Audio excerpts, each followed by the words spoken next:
Hi, I'm Joe Green, and I'm an SE for Trellix, and I'd like to take the next 20 minutes or so and walk you through Trellix, who we are, what we're focusing on in 2023, and hopefully why you should care and might be excited about it.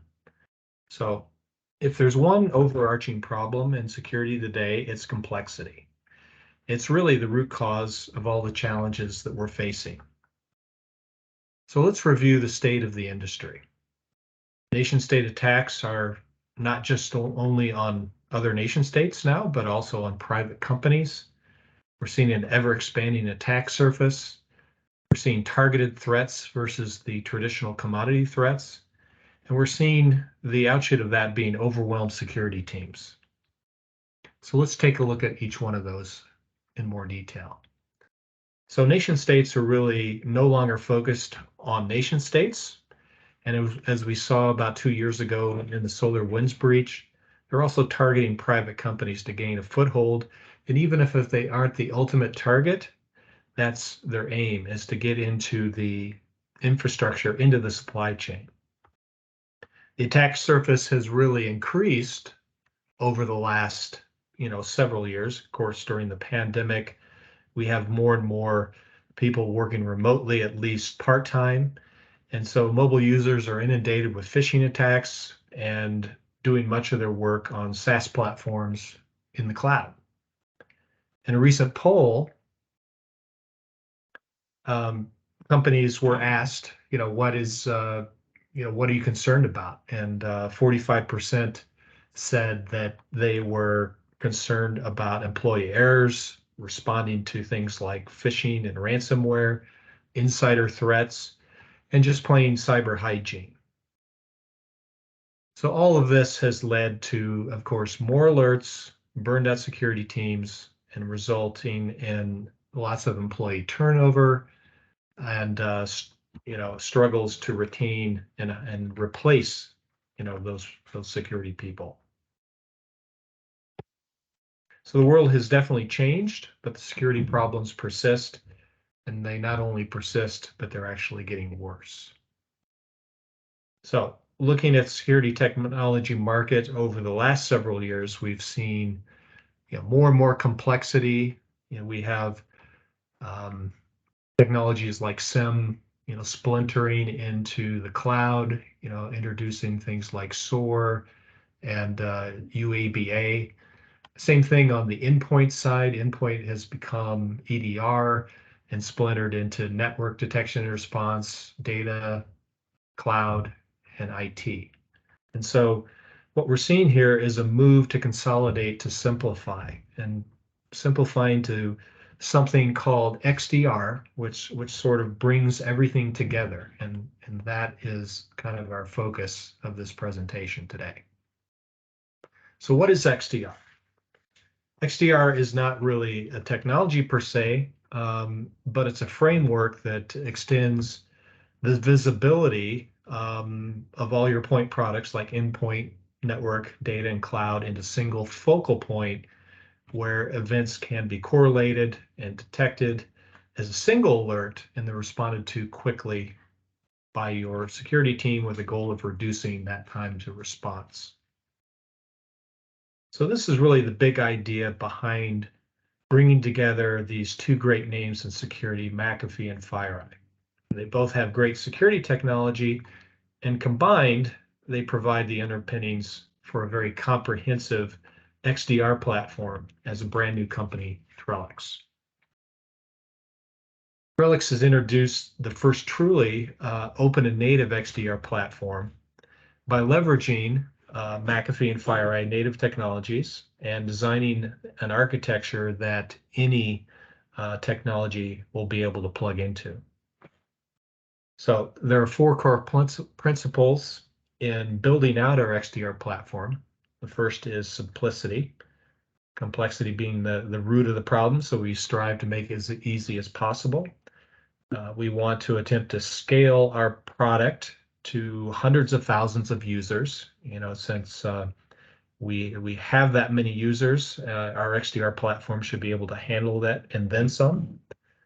Intelligence, historically, we've been very effective in building out contextual intelligence of threats and threat actors and their tactics. So we want to continue to build on that. And open, we need to meet the customer where they are. We can't expect them to buy everything from us. So we want to be able to plug into what they have. So there's a bit of a revolution going on in security operations. So this is really the old way where the SOC analysts would pull information off of disparate products, endpoint, network, email, and data, and try and stitch together what's happening, separately. And then there's the new way where having all these point products feed into a platform where events can be correlated into a single alert. We can add some intelligence and automation and apply playbooks and present that to the SOC operator so they can quickly remediate that threat. So here's what Trellix's XDR platform looks like. We have our native technologies there along the left: endpoint, data, cloud, email, network, and we also accommodate third-party technologies out there as well. The events feed into our core engines so that they can correlate, prioritize, and contextualize those events. We have this data lake down here where we can place that telemetry data and create a searchable record, for all that security technology to be viewed together. And then we have our Advanced Research Center over here on the right that adds that body of knowledge and adds that important context. And finally, it all feeds into our X console, which is our single pane of glass where the team works together to remediate those threats. So here's a look quickly at our native technologies that we currently have. Endpoint, of course, that being that crucial piece for all organizations. It's also frequently the last line of defense. Data being the ultimate target. We want to be able to detect an exfiltration attempt, and if we can detect it, we can stop it. Email, that's 90% of where the initial foothold occurs, that initial attack, so we need to cover that as well. Network, it's very important for catching any kind of malicious behavior that's traveling in and out of our network or across our network. And cloud is obviously where most of our workloads are now, so we need to have some visibility there as well. And those are the basic attack vectors, but we can add as many more as we like. We already accommodate something like 600 plus third-party products.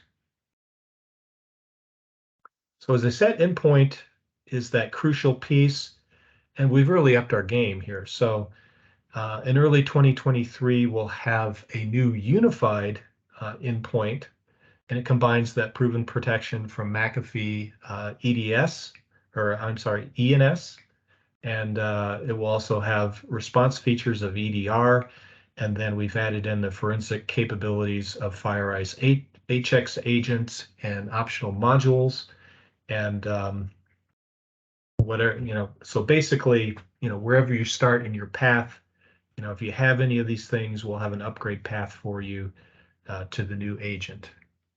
And that will be our unified Trellix endpoint agent. So the next piece requires just a little bit of background here. So this is kind of where the security picture looks like today, very much. A bunch of security tools with their own dedicated console, and the security analyst having to jump from console to piece together the information that they need. So the idea of X console is to consolidate all that event information, that event data, and bring it into a single pane of glass or through an API. Seems like a simple concept, but actually we have years of information behind, or years of engineering behind X console. We created an event fabric here to ingest data coming off those different products and organize it, and do some prioritization, some correlation, some contextualization, feed it into the data lake where then it can be accessed, by our XDR, and we can make available playbooks so that our operators can then, you know, can automate, part of it if they can, but make the goal being, much faster time to remediation. So Xconsole is going to be available very early this year, and I think you're going to be excited about it. So let's take a look at what it looks like. So here's a screen here, and really the big idea in this screen is to not make the SOC team dig through pages and pages of information to get the information that they need. And so this screen answers those top questions. How did the attacker get in? What did they touch? And what actions can I take next here, or should I take next? Then we can go a little bit deeper, and we can get a step-by-step walkthrough of what actually happened. Starting here with a phishing email, going to Jason Smith in finance, used his browser to open a network connection, open an Excel document, which executed a malicious file.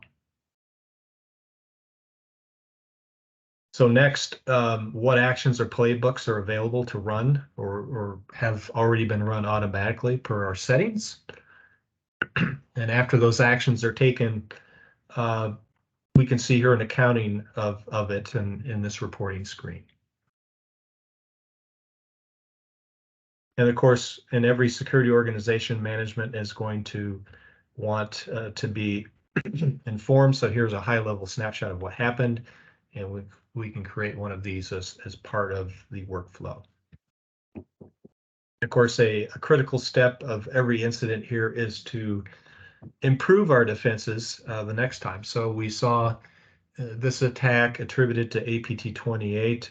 Here's a step through of what's critical for us to fix, and potentially just suggested actions that for next that we might want to take into consideration. So that's Xconsole, but there's more. We're also introducing Trellix Network Investigator. And this is really another area where McAfee and FireEye have some great technology, and we've made it even better by combining them together. So we're bringing together three great products here, and the traditional IPS from McAfee, the NX and the PX from FireEye, and also the detection as a service and FireEye's MVX in the cloud to create that network investigator, a comprehensive tool for monitoring, blocking, and alerting, and investigating anything that's happening on the network. And of course, it also feeds into Xconsole, of course. Last but not least, McAfee and FireEye have always led in their intelligence capabilities. So we've combined the best of both of those companies into our new Trellix Advanced Research Center. So this is made up of 5 pillars. We have threat intelligence, which of course has been a very strong point in both organizations for years, leveraging millions of deployed products in the field. We have adversarial and resilience and advocacy research, and that's really finding out what the bad guys are doing and adapting our defenses to that. Research engineering, where we're trying to find new and better ways to improve our methods and our efficiency. Data science, what can we learn from the data that's coming off those billions of sensors in the field to help us stop the next attack? And of course, all that folds into the culmination of product research and what we've learned that we can use to make our products better. So here's an example of our work in the Advanced Research Center. So our research we did here on supply chain vulnerabilities, particularly on this particular CVE here, which is a vulnerability that's been present for years and a pretty popular open source file compression tool. ARC studied it, and they found that there were over 588,000 code repositories that contain this affected module.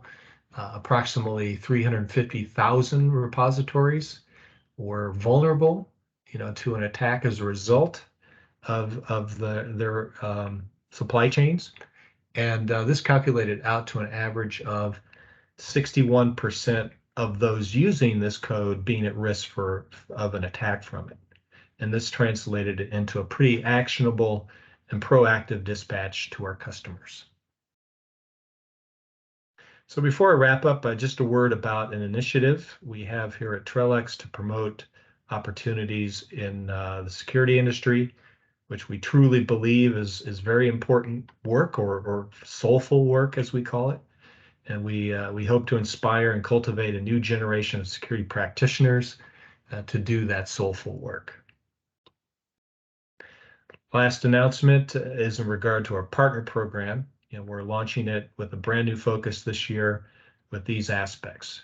First off, partner care. We want to be more available to our partners than ever before, and that's from sales to support and everything in between.